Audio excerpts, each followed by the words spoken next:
I sped up for so many years. And then all of a sudden I looked around and I was like, wait, I'm a mother of three boys. I own a business. I have an insane amount of responsibility for so many different people. I need to change myself and be the best version of myself so I can impact all these individuals. I'm Amy Woodall, and this is Conscious Habit, a show from the People Forward Network, teaching you how to incorporate love and consciousness at work, home, and the world at large. You just heard from Charlie Saffro, a founder and owner of CS Recruiting, a leader in the logistics industry. She leads a team of over 25 and manages a multi-million-dollar organization.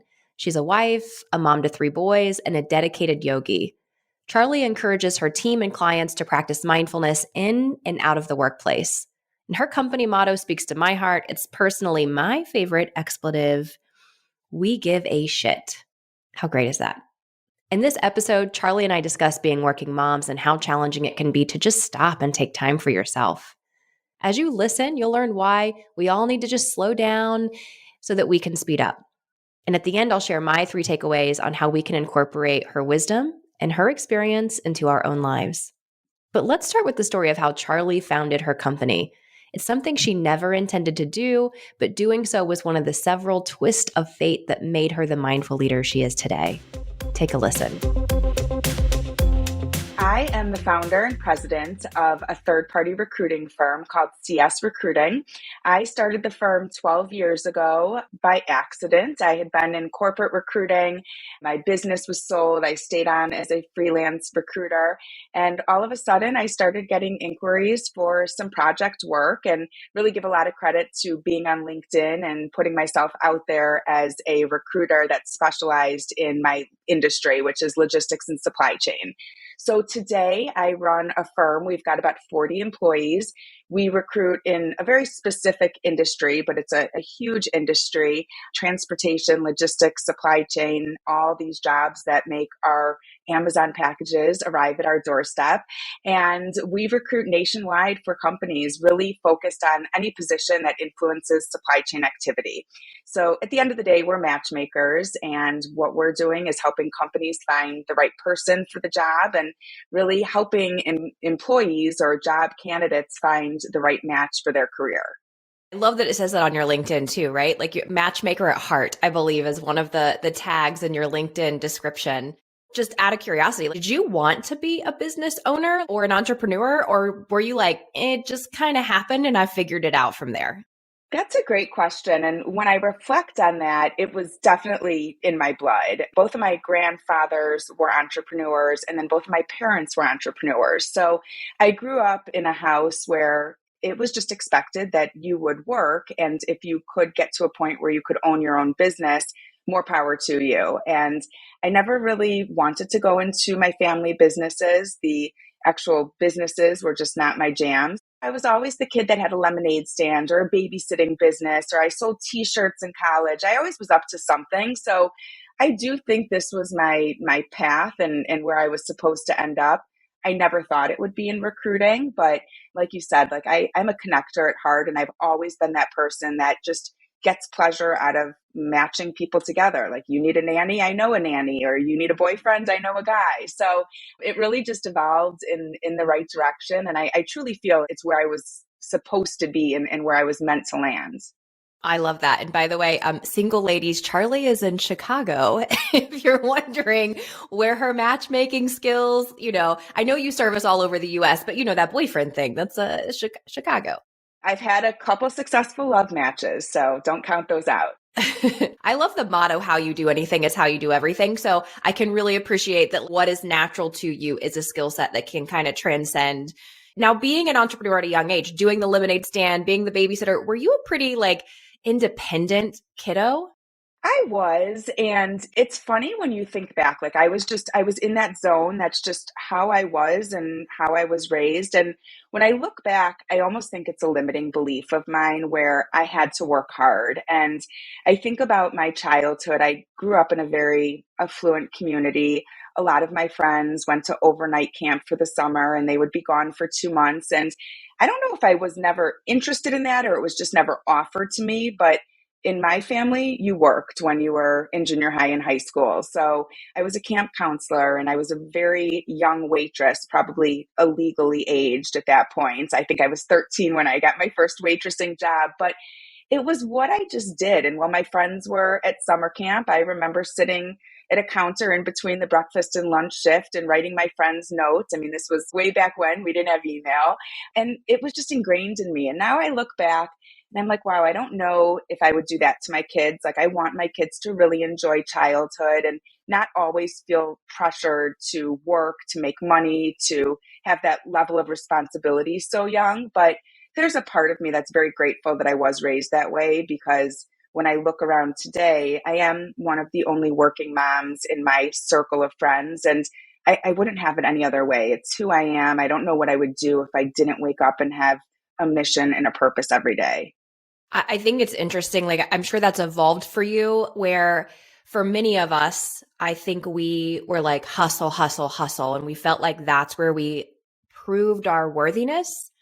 But I think there's that evolution. And so how has that evolved for you from, not that it's like, don't work hard, right? I'm not sure. I'm sure it's not the opposite, but how has that evolved for you throughout your career and especially now as a leader? I think where I see the biggest evolution is now that I'm a parent. And like I said, like, I worked hard because it was just what we did in our family. And there were always opportunities to work for the family business. And if I didn't want to do that, I was on my own to go get another opportunity. And I think when you own your own business, one of the realizations I've had is that nobody's ever going to care as much as I am, and nobody's ever going to work as hard as I am. And I'm okay with that. And I really am grateful when I look at my team, especially my leadership team and the employees that have been with us for years and years. They don't care as much as I do. How could they? It's not their business, but they care a lot, and they care pretty close to how much I do, and want to work hard. And I hope that's because I've inspired them and I care about them and they want to show up because they know that I believe in them every day. So I think my parents, instilling that type of ethic in me, I've kind of trickled it down to my team. And like I said, with my kids observe me, and that's a silver lining of the pandemic. They saw me working all day. I don't think they had a clue what I did while they were at school until they were stuck at home with me. So they respect it and they see it, but I'm not forcing it. When they're ready to work and start earning money and have a real job, they will. But I also, no regrets, but I really want them to enjoy their childhood. I feel like I missed out a little bit because I really was just a worker bee and I didn't know any other way. To be a leader who says, I know my people don't care as much as me, it's not their business. Man, is there some consciousness wrapped up in that? Because I've heard people complain. And I actually think I maybe heard this at like a Gary Vee, like TikTok or something, where he was saying, oh, my people don't work as hard as me. And he's like, well, do they get paid as much as you? Do they have as much at stake as you do? Do they? And so it is good to challenge that narrative. They care for their reasons, not ours. Exactly. And I have to make their reasons my reasons, or my reasons their reasons, so they show up and want to put that effort in every day.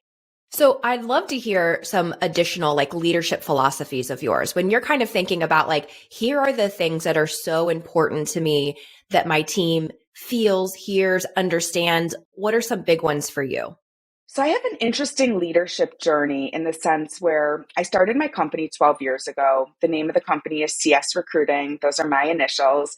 I was a one-woman show for about a year, and I got to a point where I was just really busy and I had opportunity, and it was like, I am going to sink or swim right now. And I needed to hire some help. And the first person I hired was my husband. I had actually worked for my husband for 4 years. When he sold his business, he was under a non-compete and figuring his life out. He took some time off, and I was like, wait, you know transportation and you're available, so come work with me.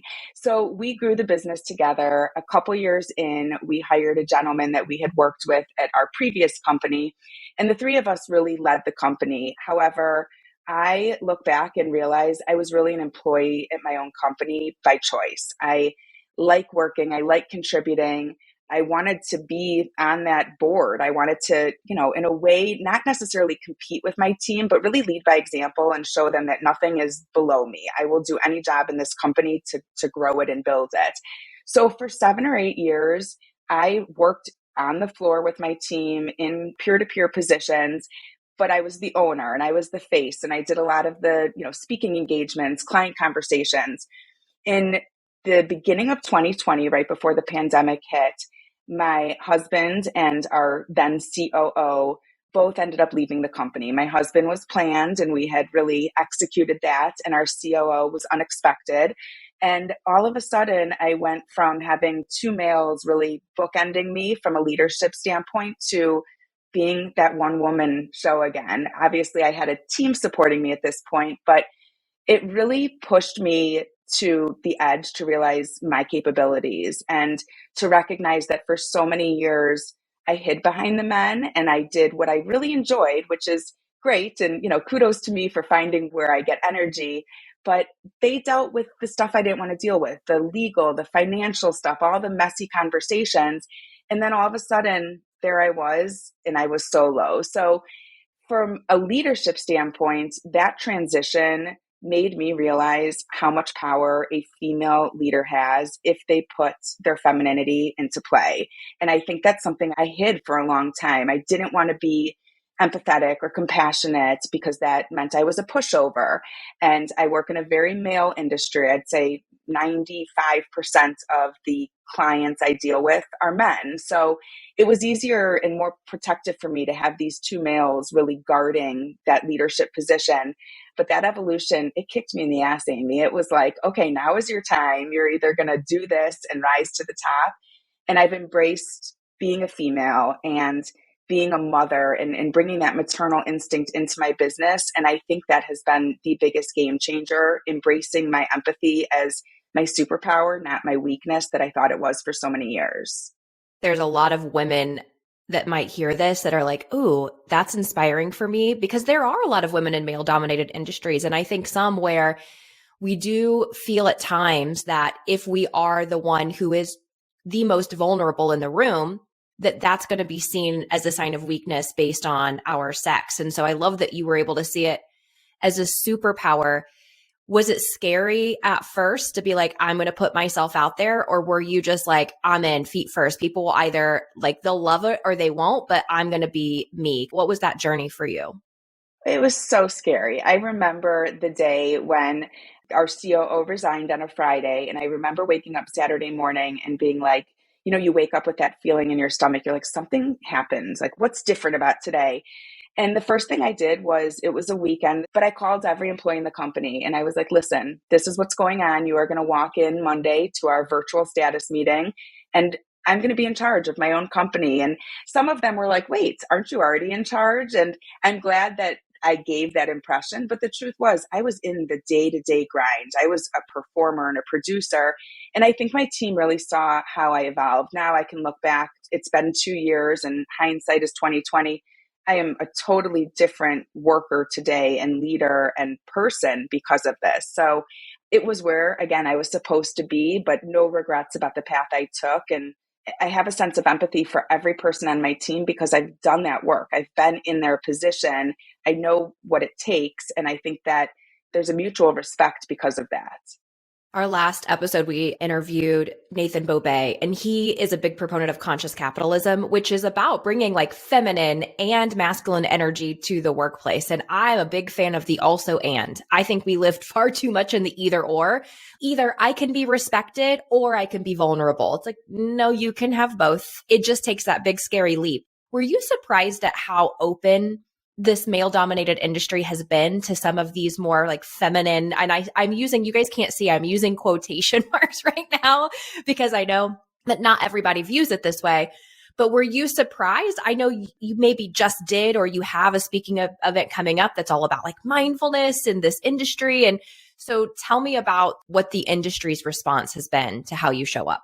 As recruiters, we, especially since I've become a leader, we put so much more emphasis on retention than recruiting. We are not in the business to work with companies that have high turnover, so we always have work. So we're always replacing someone who left and there's always a vacancy.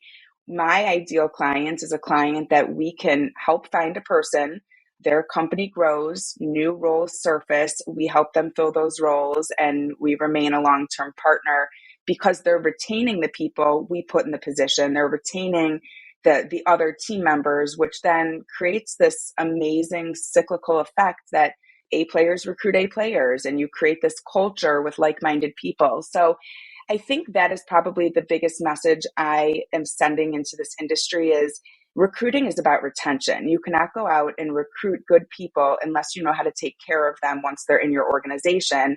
And it starts with any established company looking inward before they go outside to bring in new people. And so I think that's really what that's all about in our industry. It's a very rough and tough industry, recruiting professionals and, full-time positions, but think of trucking and transportation and warehousing. It's male dominated and it's a rough industry. So I think that's where my femininity can really be played up with these leaders and teaching them about mindful leadership and taking care of your people and just trying to lead by example. Exactly what I said before, inspiring your team members to show up because they know you care about them and they know they'll be acknowledged and recognized for good work, which it doesn't always happen. And it breaks my heart when we talk to candidates that leave a job they loved because of a manager that didn't support them or a leadership team that just was not moving in the right direction. Quick question, because I feel like this is an issue that so many leaders are having. In your experience, because you get to see talent, talk to talent every single day, do you think people are leaving more often for money, or are they leaving more often because they don't feel connected to leadership? The pandemic shifted it all. So I would say pre-pandemic, the most common reasons people left and came to us looking for new opportunities were money and usually opportunity. A lot of people feel like they hit the ceiling and they want their boss's job, but if their boss's boss isn't going anywhere, their boss isn't going anywhere. So that was really a lot of the work, and the purpose behind the work was helping people progress their careers. The pandemic gave us all time to think, like probably too much time with our thoughts. And it also gave us space and flexibility. And coming out of the pandemic and this great resignation and great reshuffle, it is all about the quality of the work, the purpose of the company you work for, feeling respected, feeling appreciated, having engagement between the employees and the leadership team. So I'd say the majority of people that we are helping find opportunities today, many of them are employed and they're just looking for a better home where they don't feel like a number. They want to be treated like a human. And it is such a simple concept, but it is not widely adopted, especially in our industry. Make work human, for sure. Are there some other things when you're like, here are the biggest challenges that I'm seeing leaders face right now? Obviously, retention is big. Are there some other things that come to mind that you're hearing often with your clients? It all comes back to the employee. And I really think that, again, the silver lining of what our world has been through is that this is now the employee's market. And we are rooting for it, even though there's not enough humans to put in positions right now. Employees have the upper hand because there are so many opportunities and the demand for people is way greater than the supply of qualified, talented, interested people right now. So I think employee engagement is probably the biggest opportunity for improvement. And we've gone through it ourselves. I would say before I embraced this leadership role, I had great relationships with everyone. I, touched each employee in a different way and influenced them. But we moved to a fully virtual company. In 2021, we made that decision, but really staying connected and keeping that connected culture in a virtual world. It's an interesting cycle because that is what employees want. They want flexibility. Flexibility means they're trusted. That means they want to be either in a hybrid work environment or working from home. But how do you keep a culture alive when everyone's working from home? And I'm here to tell you there are so many ways to do it successfully. The companies that avoid it are, I don't want to say they're lazy, they're scared, they're ignorant. They don't want to put in the work to make remote work work. But it can work. And I would say my team is more connected than ever because we use tools like Slack and we have a project management system, because we take company retreats now instead of paying rent, and we do really fun get-togethers. So I'm really proud of how we've taken it and just really turned what could have been the demise into a huge opportunity. And we've grown so much from it and learned so much. And that's what I'm trying to now teach our industry and the leaders in our industry what's possible.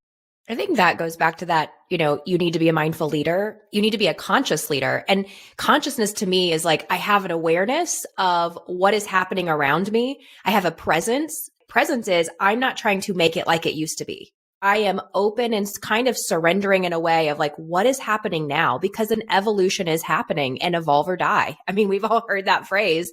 And so good on you for having the willingness to evolve, where other people, where they're challenged, it's because they're still trying to go back to that previous feeling of comfort, and we are not going back there. If you're giving advice to leaders on what they could do to be more mindful, obviously it's engagement and culture. Flexibility is big. What else might you add to that list? As humans, we default to this nature where we label people, and it's judgment, it's assumption, it's human tendency. But when you are a leader, by default, you start to look at your employees by their job title. And it's the same way we go through life. You check into a hotel, and the person at the front desk is just a front desk associate. When you stop and think, who is that person at home? What are they dealing with? What emotions, what decisions do they have to make today? There's so much more than just the person checking you in. And you could say it for a CEO of a company, for a janitor at a school. We label people by their position when we don't know anything else about them. And I think that is probably the most important advice I have for a leader is take time to get to know who your employees are beyond their job title. That's great that your data analyst comes in every day and crunches numbers and delivers an Excel spreadsheet, and you can compliment or critique their work. But there's so much that goes into who they are, and that is a reflection of their work. And little things like one-on-ones. I meet with every employee on my team for 15 minutes, 4 times a year. Those are my favorite conversations. Work is off limits. We talk about them. We talk about their life, what they're going through, whatever they want to share that is going to help me bond with them, connect with them, but also recognize their strengths and take that as an opportunity for the organization. So I think a lot of leaders, you just go through the motions, and it's not our fault. Like, we are so busy. There's phones ringing every day. There's alerts dinging. We just go in autopilot and do our job. But mindfulness is when you stop and you take a breath and you think, how do I approach this without judgment? How do I approach this with a mindset that everyone's equal here? It is the biggest game changer. And it's so simple, and probably the way things used to be before we just got so busy and distracted. Yeah, that's a good point. Slow down to speed up. It's like take the time to do the things you don't have time to do, because in the end, not only is it going to help your people feel more connected, when people feel connected, they do better work. They want to stay longer. There's this ripple effect there, but you really do have to pause and be like, what am I not doing? And the other thing is you have to give a damn. If your mindset is we pay them a paycheck and that's good enough, you are so far behind where you need to be with a leader and your mindset. All right, I have to know, where did this mindset come from you? Where did this like consciousness, mindfulness, give a damn about people? Like, are there teachers you've had over time? What's helped you develop where you are today? It's not the person I used to be. When I reflect back, I think it's exactly what you just said. I sped up for so many years. And then all of a sudden I looked around and I was like, wait, I'm a mother of 3 boys. I own a business. I have an insane amount of responsibility for so many different people. I need to change myself and be the best version of myself so I can impact all these individuals. And I would say what really, if I have to pick like a turning point in my life, I was a runner for many years. I ran long distance, ran a marathon. And you know what? I hated it. And I didn't realize I hated it until I was pregnant with my third son. And I ran throughout my first 2 pregnancies. And my third, I was like, why do I do this to myself? I torture myself because I'm addicted to that last step and being done and feeling like I accomplished something. So I vowed during my pregnancy to come out of it and find an exercise that I enjoyed. And I was always very judgy against yoga. And I was like, oh, it's for those granola people and peace, love, and energy. That's not me. And I went to a yoga class right at my like 7 week postpartum. And I was like, oh my God, like this is how I'm going to connect with myself. And I think there's so many elements of yoga, not to be like so woo about it, but it is the only time of my day where I have an hour to listen to my breath, to let the thoughts come and go. There are no distractions. There are no phones. And that has made such a huge difference in my world, just knowing that that space is there and I know where to find it. So yoga was the first turning point of just teaching me how to connect with myself. And then over the years, I discovered meditation, taking long walks, self-care, and self-care is selfless, not selfish. And so I think it's all those things combined and all these challenges that have come my way that have forced me to say, if I don't slow down, I'm never going to feel caught up. So that's really where that shift happened. I'd say yoga and meditation have been just a huge foundation in me becoming the mindful leader that I aspire to be every day. The podcast is called Conscious Habit for a reason, because I do think that consciousness is a habit, and it often might start off with something quite simple or foundational. I went to a yoga class and holy crap, it made me realize that I am a human being, not a human doing, and I need to connect to my being. And I feel like here's the thing for all leaders. At some point in time, you are going to be so stressed out that you may have one of those fantasies of just selling everything and like moving to the beach and selling suntan lotion. Have you ever had that, Charlie? All the time. Drinking margaritas on an island sounds really great, but I know that if I got myself there, I would look back and regret what I gave up. We have to give ourselves what we don't have in that moment. So if we're moving really fast, we have to slow down. We've got to fill ourselves up before we can fill our team up. And if we are in stress response mode, just to give the listeners a little insight here, your body is in a sympathetic state, which means you're in fight or flight. You cannot make good, rational decisions in fight or flight. Not to mention, you get sick more. You don't digest your food properly when we are in that stress response mode. So good on you for taking care of you, making it maybe it's not every day. I don't know if it is, but like at least making it a priority and saying, I got to take care of me before I can take care of everybody else. We got to tap into this because both of us being moms who own businesses, who are busy, tell me your perspective on work-life balance.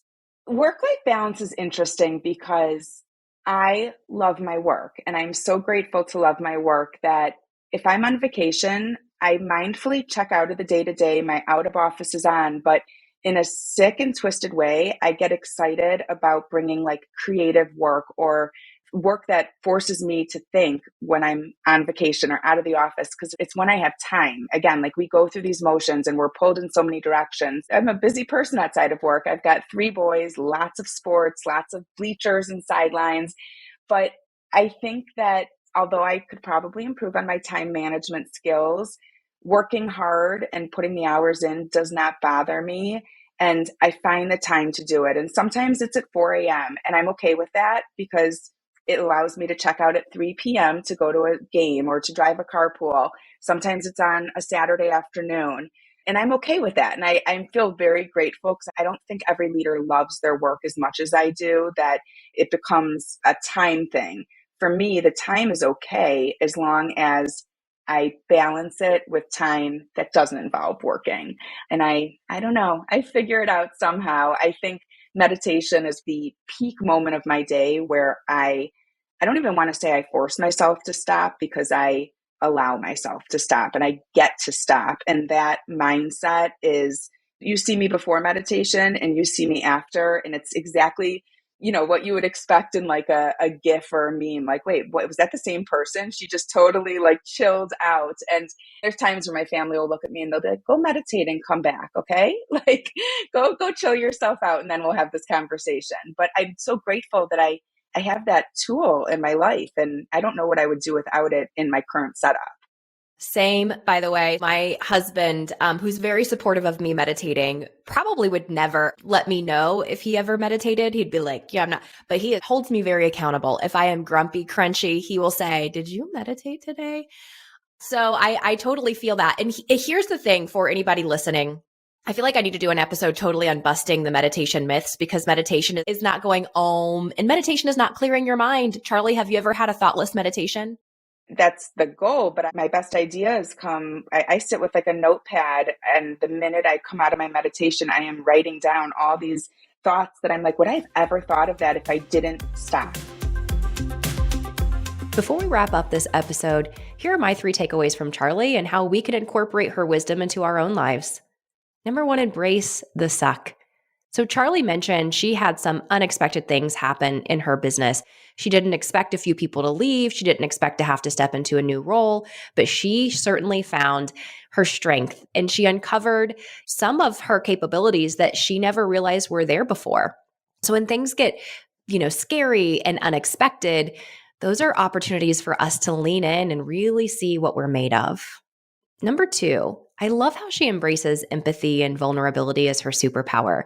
She clearly works in a male dominated industry, and she is respected because she's willing to show up as her authentic self and be a bit more empathetic with her people and with her clients. And I think that's a lesson for all of us to take to heart, especially in a world where we may continue to work virtually. How do I get connected to my people? And her knowing the personal lives inside and out of her team is an addition to that superpower of empathy and vulnerability. And then lastly, I like how she's selfish with her time. Now, selfish isn't the right word to use there, but she's dedicated to her practice of yoga and meditation daily because she knows that it makes her a better leader, a better wife, a better mom, just feeling like a better human on the planet. And I think that's something for all of us to take into account. Often life feels so busy that we don't do the things that keep us feeling good. And we need that time. We need that foundational practice so that we have more to give to our day, to the people that we love, and to the demands around us. Thanks for listening to Conscious Habit, a show from the People Forward Network. If you have questions for me or our guest, head on over to Facebook. We have a Conscious Habit community. We would love for you to join us and continue the conversation. Until next time, do the world a favor and go love yourself.